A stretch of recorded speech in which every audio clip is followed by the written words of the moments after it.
Hello my people, hello dear followers. Rero bakunzi ba Royal TV ndaramukije aho muherereye hose haba hagati mu gihugu canke hanze y'igihugu reka mvuge ni bonjour, bon après-midi canke bonsoir, ça dépend naho muherereye. Donc comme toujours ntarandiriye like always here for bringing the new in the town. Hari ibishasha byinshi cyane mu mujyi. Donc n'umunsi nkuko vyama umukobwa wanyu kuri micro Bella Bessi, inyuma ya kamera tukaba turi kumwe na Alpha aka the big man kuramukije kiyane musaza. So ntarandiriye cyane uno munsi mfise umutumire jeune, on les appelle des jeunes talentueux bafise ingabirano.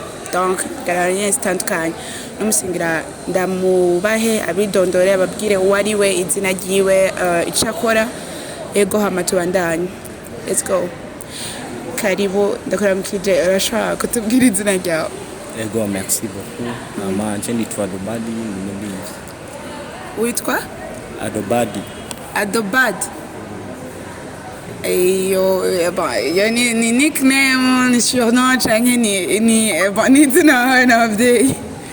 No, ni izina ry'ubustare tu, izina ndahana batindi Adolphe. Iyo bayita aka yitwa Adolphe aka Adobad. Wallahi sawa. Bon, Adobad nibaza ko ni ryambere ushitse kuri kamera za Royal TV.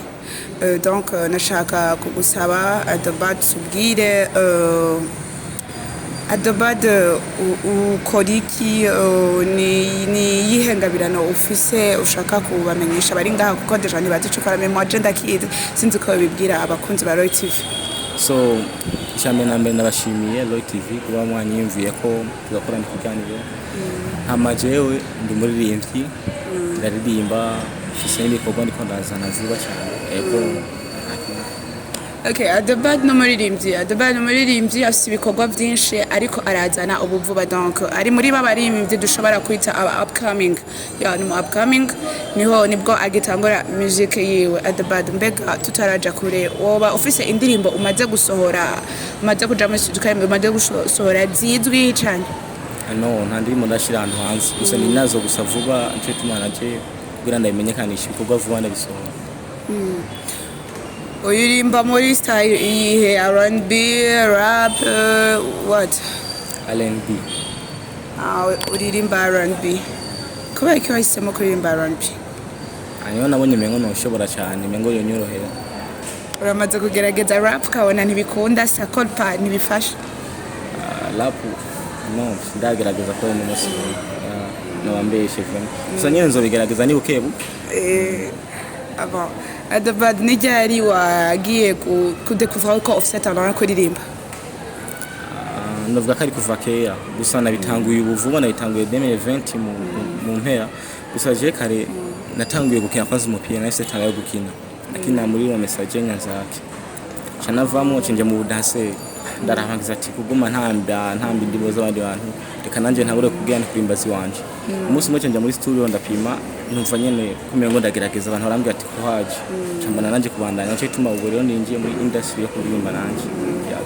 No, umupira nawe uracabizi kokina? Umupira ndibuka nyene duke gusa kubera atamazo izigiye kinini sishobora kubimenya cyane. Uri umunyamakamba? Ndi umunyamakamba. Amakamba ngo nabaroze. Ora wapi baratubeshira.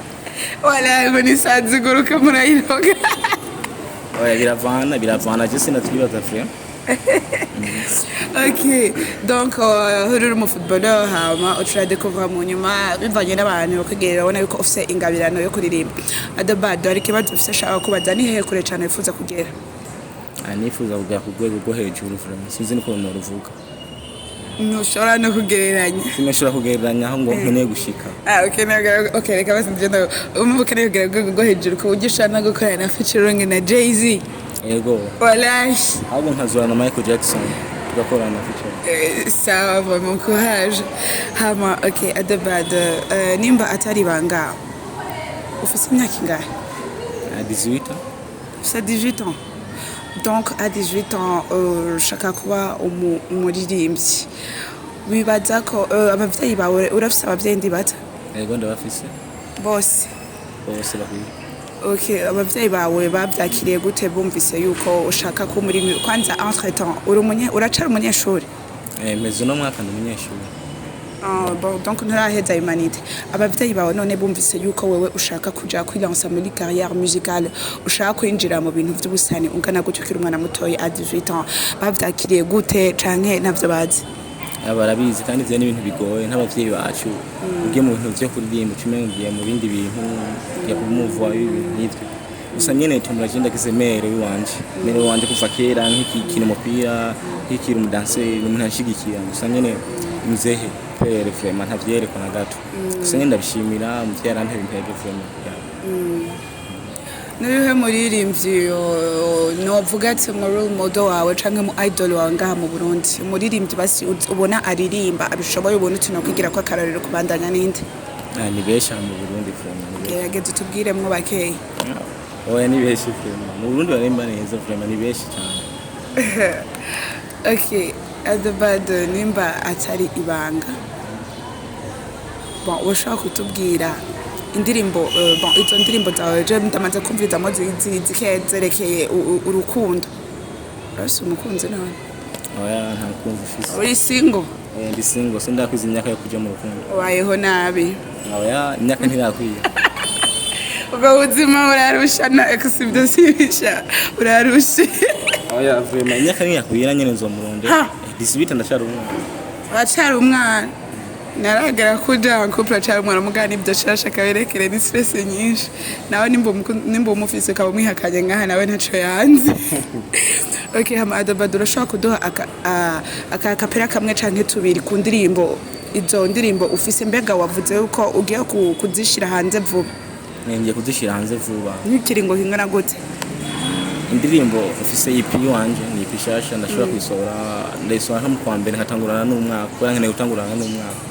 Yego.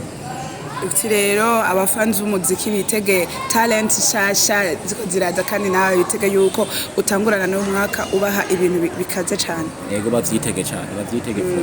Ndiyo umwaka wa 2020 ndazobana n'umwaka wanje. Iyo EP iri ku indirimbo zingahe? Ni indirimbo zine. Zose zodusohorera icarimo? Zose zizosohokera umunsi umwe. Urafise management? Management ni nabo. Okay. Okay, ushaka kuduha aka kapela kamwe canke tubiri kuri izo ndirimbo zawe? Buryo baratanga kapela ndimo zitaraso. Urashaka gutanga kapela kugira abafanzi b'umuziki bumve talent ufise bumve ko ubishoboye kuririmba nyave kuko umva ntidushaka kuzanga tukababwira ngo uri muririmbyi ha mukagenda batumvise n'ijwi ryiwawe kwa ndibaza nivyo abakenewe kugira bumve avuga ati kweri nivyo arabishoboye. Ndashobora gutanga kapela indirimbo. Okay, vas-y, merci. Mbonge twumve ndimve kwanza ndimo nshobora gutanga kapela. Nogire ubwo na kimwe jewe sindi single ndi en couple.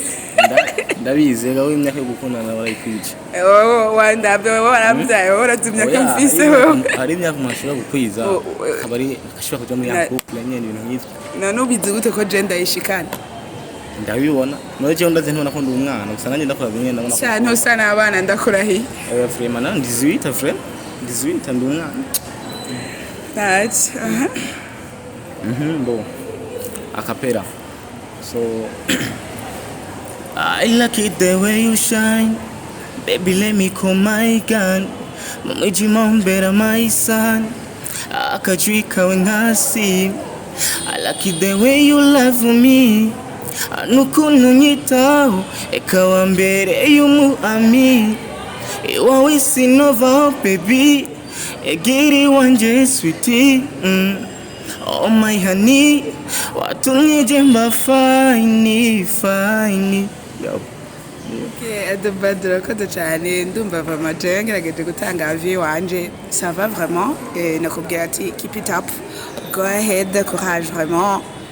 Hama Adabad akajambo kanyuma imbere yuko tuheza ino emission nakaye kajambo wobwira abakunzi b'umuziki ukababwira ngira ubutumwa bashikirije uciye kuri kamera za Royal TV.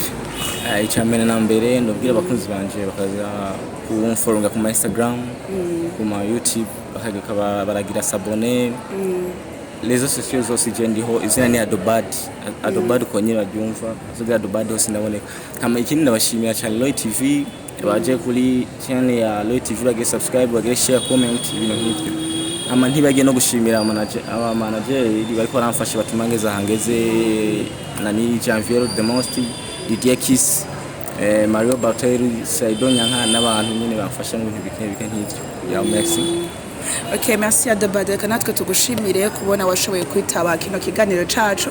Nibaza yuko turi kumwe nawe muri janvier turakurikirana ibikorwa byawe kugira ngo dushobore kugaruka twereka abakunzi ba Roy TV kiganiro twakoranye ico cavuyemo. Donc reka vuge ati merci beaucoup, uzogaruke no hanyuma mboneho nakanya kuvugira abakunzi ba Roy TV dear followers. Thank you for following us, for being every day with us. So murakoze cyane, don't forget to share, subscribe and like.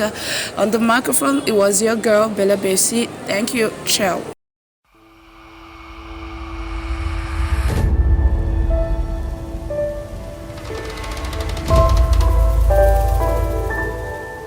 Roy TV.